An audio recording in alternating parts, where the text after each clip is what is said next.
Alright, out in the garage tonight, I'm going to do some maintenance on the quads. So, decided I'm going to make a video on this. I'm changing out the front and rear sprocket and putting a new chain on. Not the hardest job in the world, probably for most people, but if you've never done it before, hopefully this can help you out. This one broke on us a while back. Quad's been sitting for a little bit, and so we're going to try to get it back going. So I'm going to go ahead and get set up, and we'll put these sprockets and chain on. Alright, we're going to start with the front sprocket. Behind this nut right here, you have a flat washer. I guess it's a lock washer, I'll call it. Usually in a couple spots, at least one, they're going to bend it over. So you got to get this flat again. So you just take a flathead screwdriver, pry up on it a little bit. Get it as straight as possible then. Then you can take your screwdriver and get it positioned the opposite way. Now you should be able to straighten that out.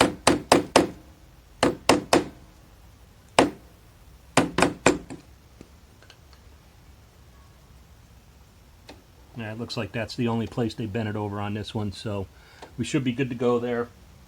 We're going to take our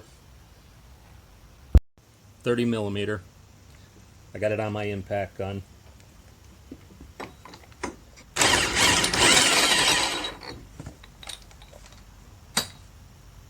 Alright, once you get that guy off, this should pull right off. Don't forget you got the washer there, and then you got the sprocket itself.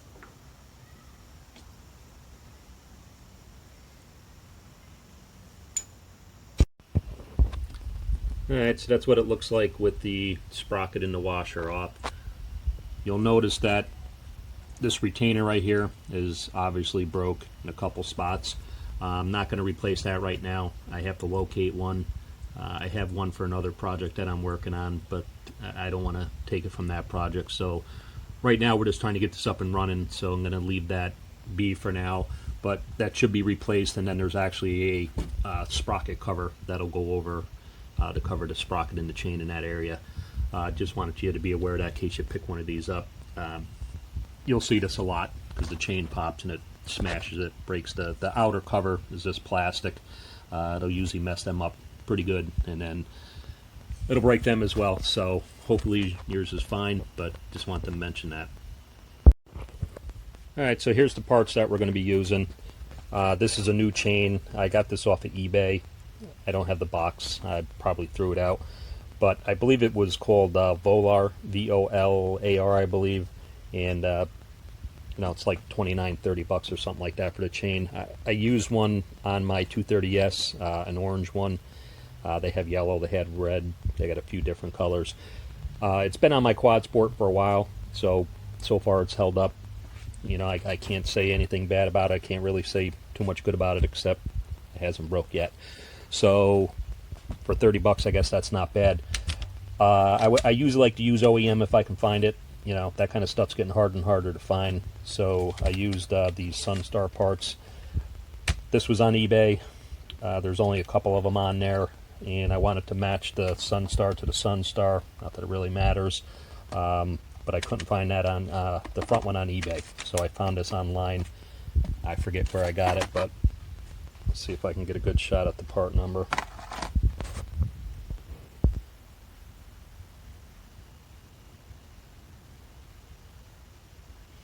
So if you look that part number up, you should be able to find it.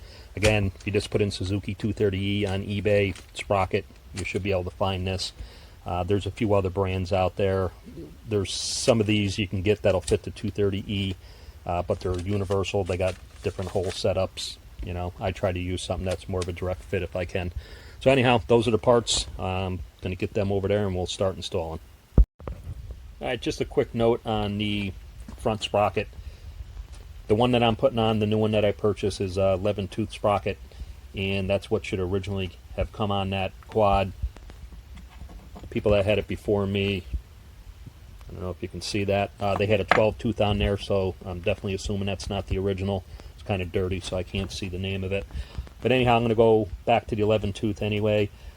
Basically, the less amount of teeth, or the smaller the front sprocket, you're going to get a little more takeoff power, I'll call it, acceleration.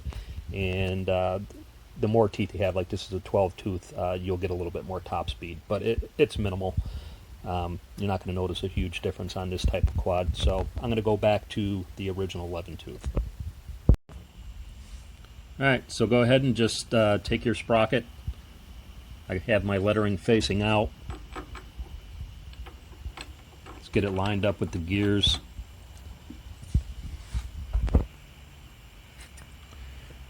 Your washer also has, I'm calling them gears, teeth, whatever you want to call them.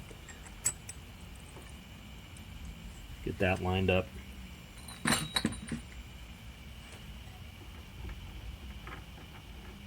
Go ahead and put your nut on, and then we're going to go ahead and we're going to tighten that up. I'm going to look in my book and I'm going to get the torque spec on that.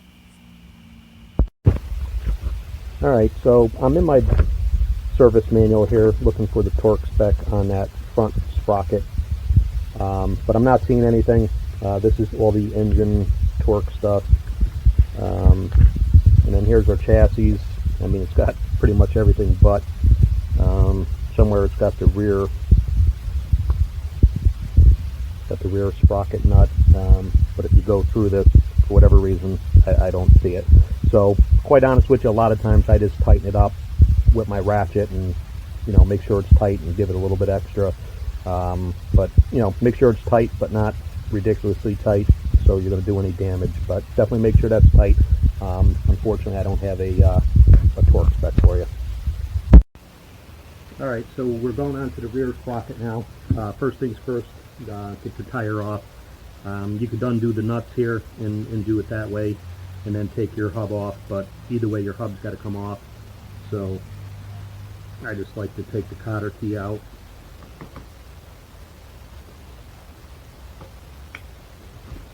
And then take your nut off. And this one's actually loose, and that's the whole point of the cotter key, because when you're out riding they will come loose sometimes, so this one's not going to be an issue getting off.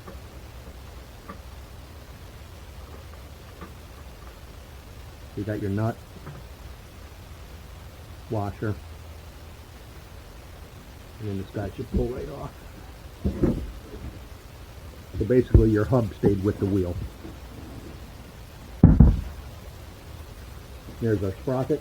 Now we got to go ahead and take off these 4 nuts, and that should fly right off for us. Alright, we're going to go ahead and remove those 4 nuts. It's going to be a 14 millimeter.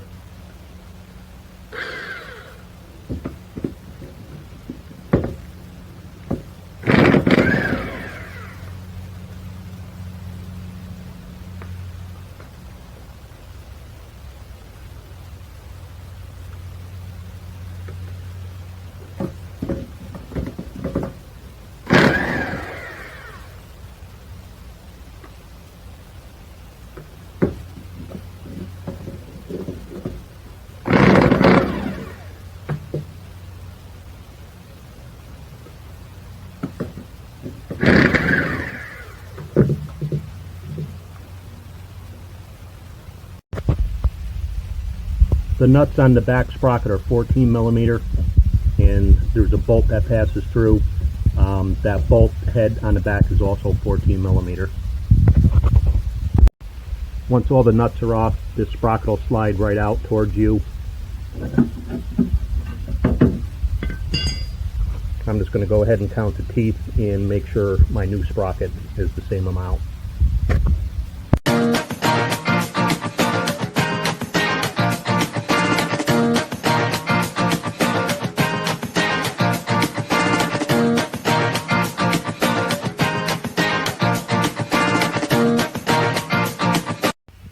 Alright, now that you know your teeth all line up, go ahead and slide the sprocket back on.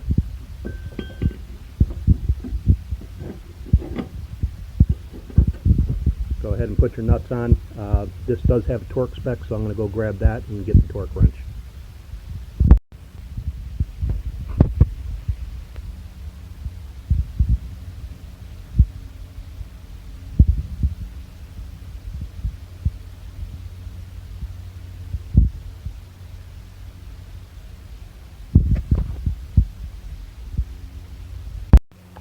Alright, so when you go ahead and torque these, make sure you go in a crisscross pattern. It's 18, I think it said 18 to 28 foot-pounds. I'm doing like 25.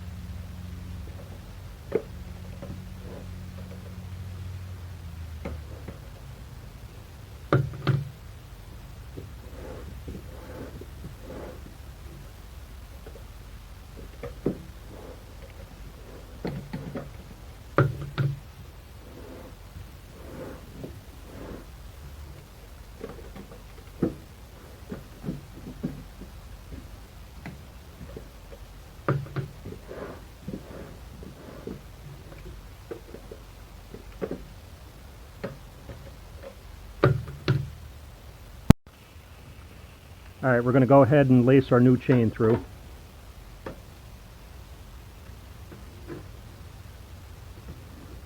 Get it above this roller. You're going to be between this roller and this upper roller.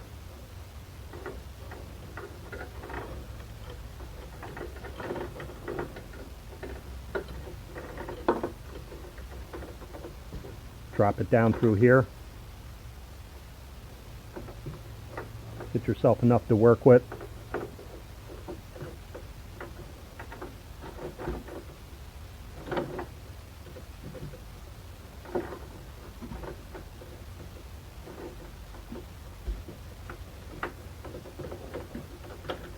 Alright, get yourself on the sprocket. Again, make sure you got enough to work with down here.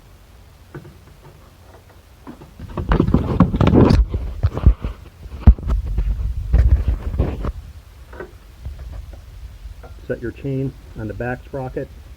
Again, leave yourself enough because we're going to be working down here with the master link, and try to get it where it's as level as possible.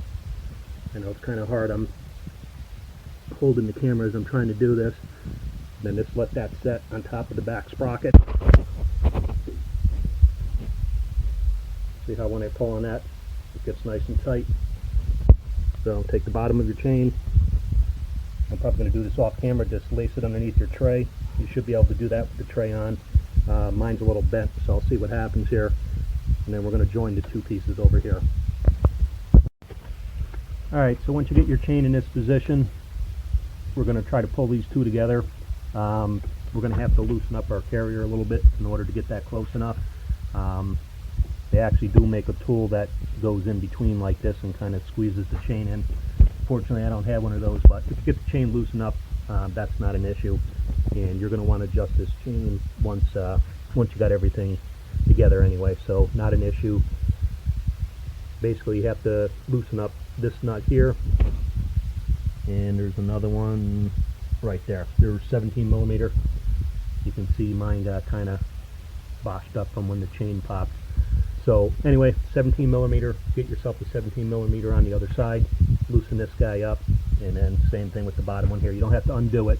Just get them loosened up, and then we're going to go ahead down here to our adjusters, and we're going to loosen them up.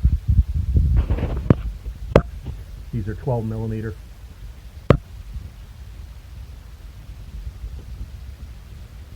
There you go. See that one better. So you got a jam nut here. You're going to loosen that jam nut, and then this right here is your adjuster.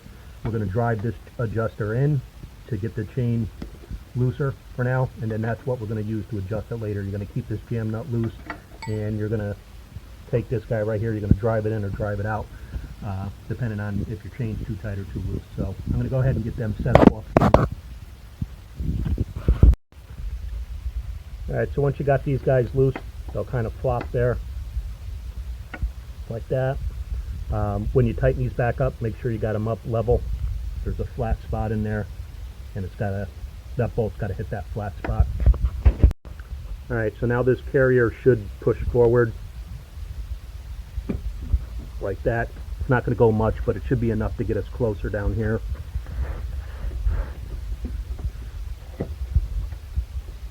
So I'm not going to be able to do this with one hand, but now we should be loose enough to get these two links close enough to slide this master link through. So I'm going to go ahead and get set up for that.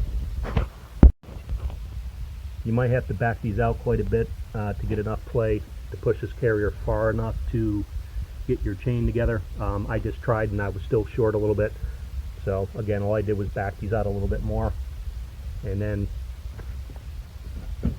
you'll get a lot more play on your carrier. Alright, so go ahead and slide your master link in, just like that. Just slide it on one side. Get your other side nice and tight. Again, I'm trying to do this one-handed. I don't think I'm going to be able to do it, but basically you're going to take this end and obviously slide it into this end here. So I'm going to go ahead and do that off camera real quick. That's what it'll look like once you got that slid through. Now you're going to take your plate, and then you got your lock.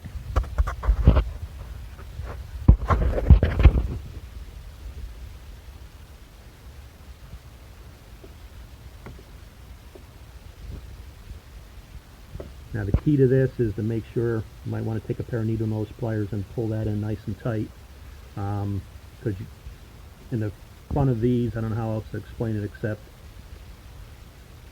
the part that sticks through here, there's a groove around both of these, and that clip that we're going to put on there has to slide into those grooves. So in other words, this plate has to be pushed back far enough so that clip can slide into there.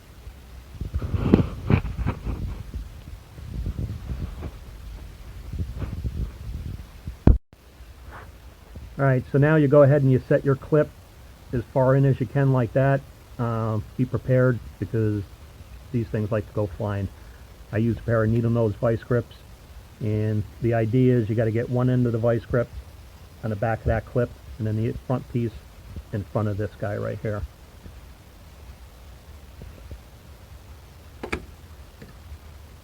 And should click right in. You can see it's not quite perfect up front here, so you just might have to play around with that a little bit.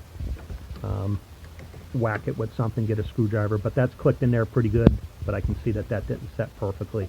But sometimes you go and you try to get them in and they'll go flying on you, so keep an eye on it. So I'm going to get that in better off camera, and then we can do some adjusting. That's what the clip will look like once it's set in all the way. Like I said, I just took my needle nose pliers and just kind of squeezed a little bit and it snapped right in. Alright, now that you got the chain on and you got your master link on, we're going to go ahead and adjust this chain.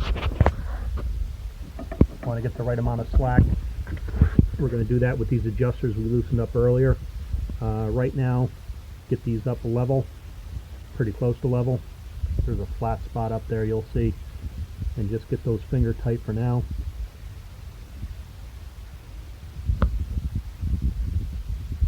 You can see this one's straight and that one's still laying down. Same thing. Just go ahead and finger tighten that so it'll stay for now. I'm just going to give you a shot at this book here. This is for the adjusting. Pretty much explained it in the video, but if you want to screenshot that, you can. There's several different carriers also. Keep in mind, if you look at that carrier there, it looks different than the one that I have. The carrier I have has a, I'll call it a bolt that goes all the way through. It's like an adjusting bolt. Same thing down here. This particular one, I forget what years are which, but you might have to loosen 4 nuts on yours. But same general idea. The adjustments down here are exactly the same. So that's the spec for the chain slack, 45 to 50 millimeter, and I'll show you what they mean by that. I do it by feel, but I'm just giving this information just in case you've never done it before, if you want to get it, you know, dead on, but after a while you can just do it by feel.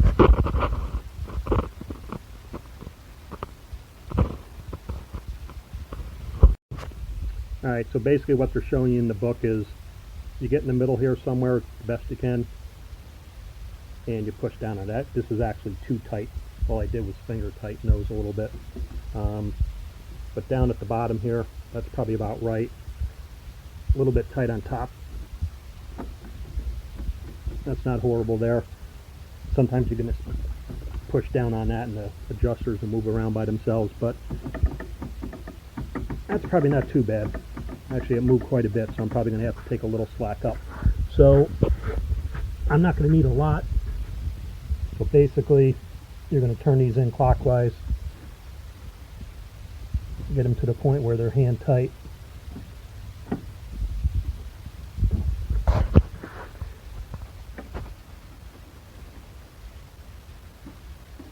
give them each side equal amount of turns. Now if you do one turn on one side, do one turn on the other. You want to keep that carrier square.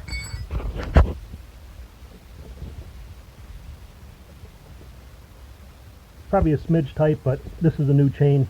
First ride out, that's going to loosen up a little bit. So I'm going to start with it a little bit tight. So basically now, I just got to go ahead and take my jam nuts on each side. I'll probably do this off camera. It's not rocket science. Just tighten them up, and then take your wrench and lock those nuts in nice and tight so they don't loosen up on you. After that, go ahead and tighten your nuts here. You may have to put a wrench on the other side. It may spin on you. Once these are tight, and this is tight up here, you can put your wheel back on. Obviously that's the reverse of the way you took it off, so I'm not going to repeat that. And that's it. Pretty much take it out for a test drive. Definitely keep an eye on the chain your first couple of rides out.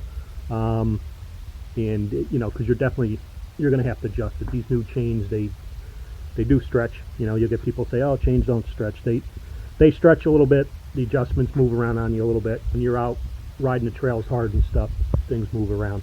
But that's pretty much it in a nutshell. New sprocket, new chain. So hopefully we're good for a while.